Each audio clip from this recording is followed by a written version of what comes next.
Hey everyone, it's Murph. Just want to do a quick video for you guys today. This one might be a little bit longer than usual.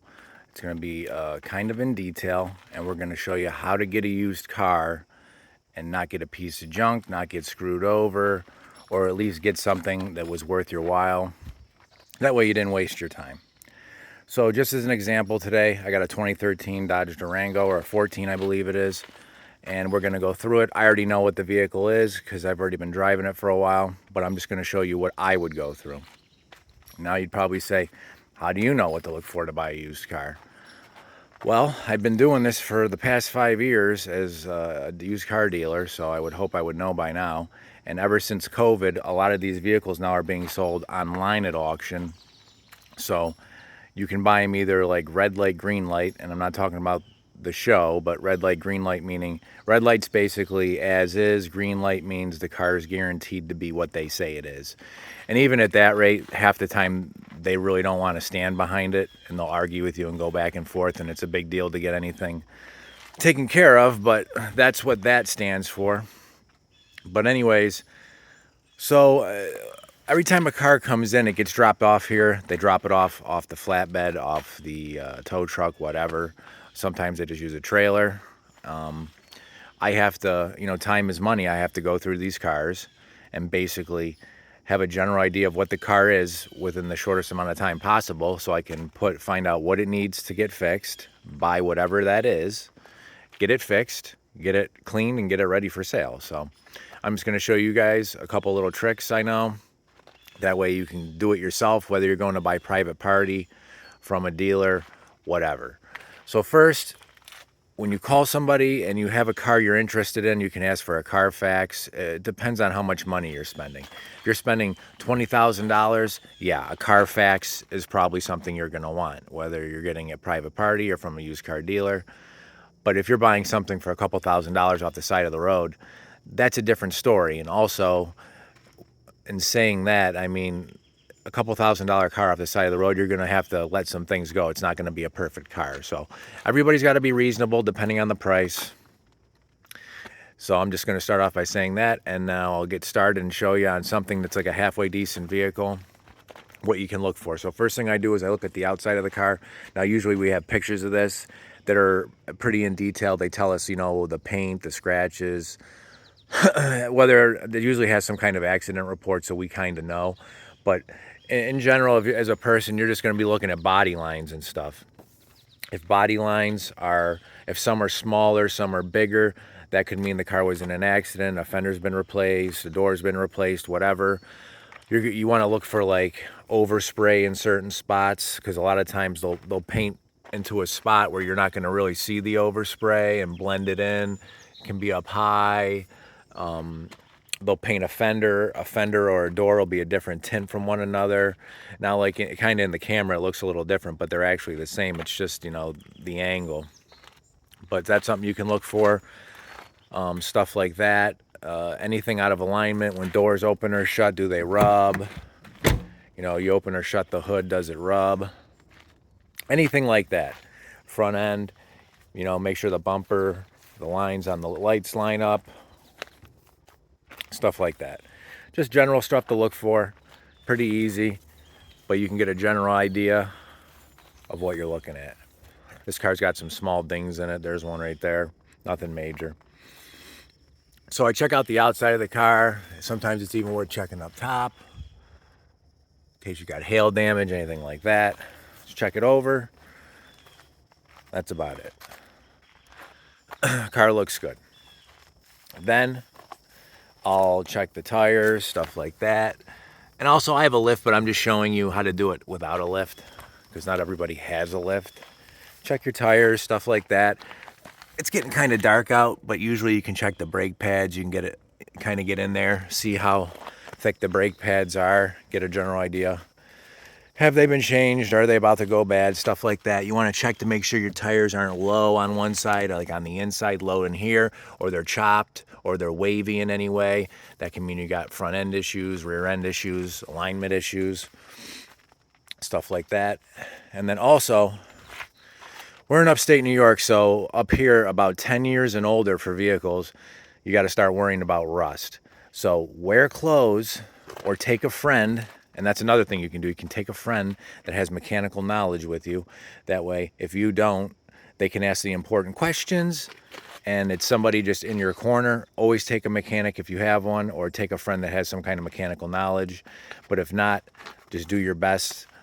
Don't just watch my video, watch other people's videos, and you'll get a general idea of what you're doing. So anywheres, wear clothes that you can get down on. And this car is about 10 years old, and you want to just check. You want to check your subframes, stuff like that. So cars like this that aren't frame on body like a truck, you have, you know, a K-frame in the front, K-frame in the rear usually. You want to check that stuff, make sure it's not rotted. Make sure the exhaust ain't rotting off. Just a general overview. You want to make sure nothing's leaking on the ground, anything like that. And just look for anything out of place. I mean, it doesn't take a rocket scientist to see something falling off a car. So look for stuff like that and just get a general idea. Also, this car has a roof rack. If you don't have a roof rack, you can use a door. I like to shake the car. Now, this thing's actually making a noise when I shake it, but usually get a car shaking good enough. If there's any kind of clunks in the sway bars, A-arms, oh great, the hood just shut. But any kinds of clunks in the bushings, anywhere, you'll hear them if you shake the car enough. You'll hear anything like that. So then you want to go under the hood. Now when you come to look at a car, tell them that you want it cold. Because sometimes cars make noise when they're cold, sometimes they make noise when they're warm. You don't know. So you want to get it, and you want to see it cold, get a cold start, and run it through its whole temperature process from cold to hot to see if the car makes any changes in noise, any changes in anything, okay? You want to check your coolant, everything like that. Check every fluid you can. Make sure it's full. This one's actually a little bit low. See if the reservoir's got fluid in it. It does. Check your oil. Now, every car is different, and a lot of cars today don't have dipsticks for the transmission, so that's something else. But a lot of transmissions today are non-serviceable unless they have an issue or they're up for their service interval, which is they're very few and far between. So this car does have power steering. You check something like that. Make sure you got fluid. Brake fluid looks good. Check all that. Just look for leaks. You know, anything. The water pump could be leaking. Water pumps are usually on the front of the motor. Anything like that. Anything out of place. This motor looks pretty dry. Valve cover leaks. Those are usually right here. Every motor's different, but valve covers, just wherever your spark plug boots are usually, that plastic cover is your valve cover.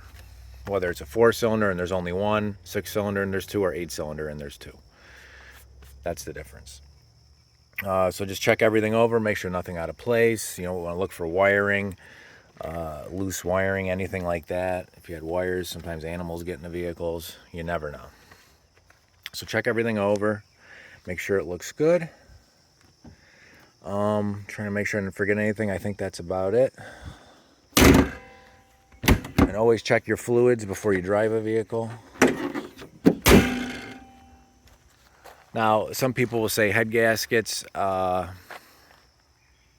It's hard to tell. Sometimes you'll have white smoke coming out the back. Usually when they're bad, you'll have some kind of back pressure in the coolant system, and they'll be bubbling, and car might not have heat because it's putting air. Every time I've seen a really bad one, the car usually didn't have heat because it was putting air back into the coolant system. But they can be just slightly bad and other stuff like that. So maybe check your coolant beforehand, take it for a ride, and then check it again.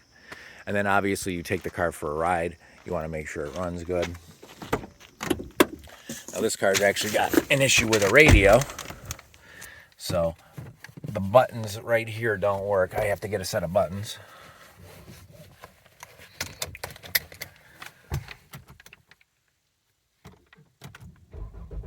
So you're going to want to check anything that is important to you, obviously.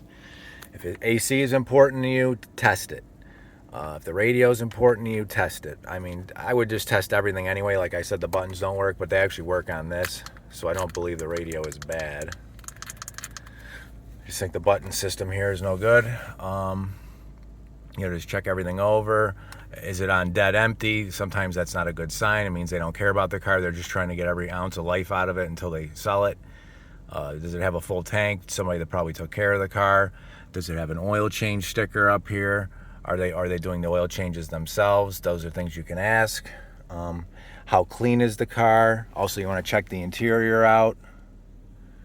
Obviously, I mean, you're going to check the back seats. You're going to make sure the trunk opens. Check inside the trunk. Check for spare tire. Just check everything over. Check to make sure, the seats aren't all ripped, the floor's clean. A lot of times you can tell who owned the car, what type of person they are by how clean they kept it on the inside. If the car's just been cleaned, I mean, obviously you can't tell, but that's something that gives away what type of owner had the car. Check your mileage, make sure it matches the listing description. These are all good things to check. Check the VIN number. It's on either the driver's door, or you can check the VIN number and the tag up here. Make sure it matches the paperwork they're showing. Make sure they have title in hand. That's another thing. Make sure they have the title. Everything to make sure there's no liens on it as well. And then obviously you take the car for a ride. Backup camera, make sure that works. Now, I always say go down a bumpy road, because that'll tell you if you got any kind of clunks as well, besides just doing the shake test on the vehicle. Going down a bumpy road can, let you know if you have clunks and stuff. But you're going to want to take the car for a ride, and you want to get it up to running temperature, operating temperature, meaning about halfway. Because it's good to test the car throughout the whole temperature process. I can't stress that enough. Things can change at different temperatures. I've seen it a million times. I've seen a car with a good transmission stop driving when it got hot. I've seen anything you can think of. I've seen cars make noises when they're cold and they're first started. I've seen them make noises when they're hot, and everything in between. So make sure you get the car up at the temperature. Also, you want to make sure you get the vehicle up to driving speed, 60 miles an hour, 55, 65, whatever your speed limit is on your highways. Make sure you get up to operating speed, operating temperature. Make sure you have no shaking in your steering wheel, anything like that. If cruise control is important to you, make sure that cruise works. If syncing your phone is important to you, make sure your phone syncs up to the system. Check everything that is important to you. Because if you buy it and you don't check it, it's on you sometimes. So that's how that goes. Like, this has got the buttons on the back of the steering wheel for the radio. I kind of like those, so I make sure they work. Now, like I was saying earlier, kind of maybe go down a bumpy road so you can hear any kind of clunks the car is going to make. That's always good.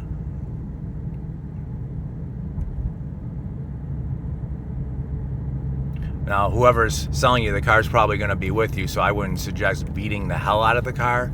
But, maybe get on it a little bit, make sure it gets up to speed nicely. Because I've seen cars that drive totally fine if you just ease them up to speed.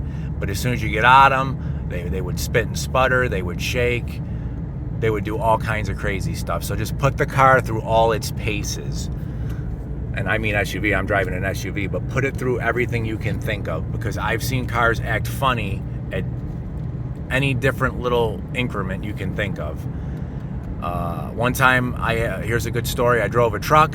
I thought it was fine. I didn't get it all the way up to 55 miles an hour, and wouldn't you know, it didn't have third gear and the transmission was gone. And once you got over, I think it was 40, it just wouldn't drive anymore. And I had to eat that one because, I didn't take the time to go all the way up to 55, and it was my own fault. So it's a lesson learned. And what I'm trying to tell you guys is everything I can think of, so you don't have to learn the same lessons I did. So get the car up to speed.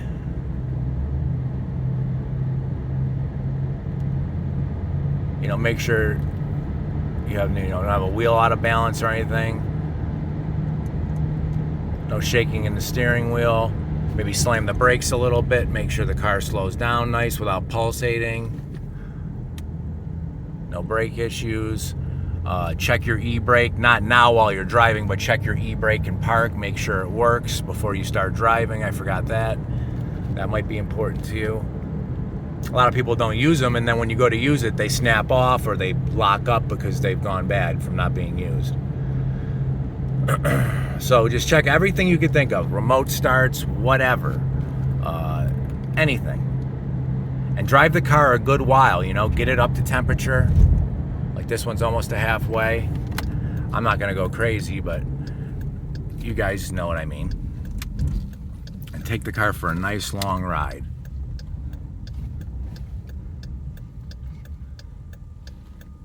The car coming.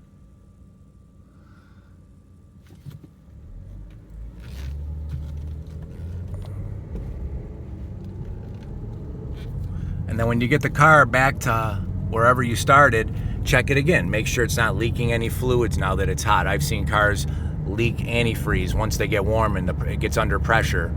They'll develop a leak. They'll leak oil after they've been running. They'll leak transmission fluid, whatever. So once you get it back, get on the ground, check it again, make sure no, it doesn't leak any fluids. You know, let it idle a little bit, see how it sounds at an idle. Make sure the engine sounds good. Stuff like that. But I think you guys get the general idea. It's not real hard, but you just have to check everything and anything you can think of. And do everything you can possibly think of with the car, because it could act funny under any circumstance. So, guys, I tried to make this as quick as possible, probably one of my longer videos. I hope you guys find a car. I hope you get a good deal. I hope you're happy with it. Like I said, don't just watch my video, watch a couple on buying a used car. There's a lot of information out there, a lot of good information, and I will see you in the next one.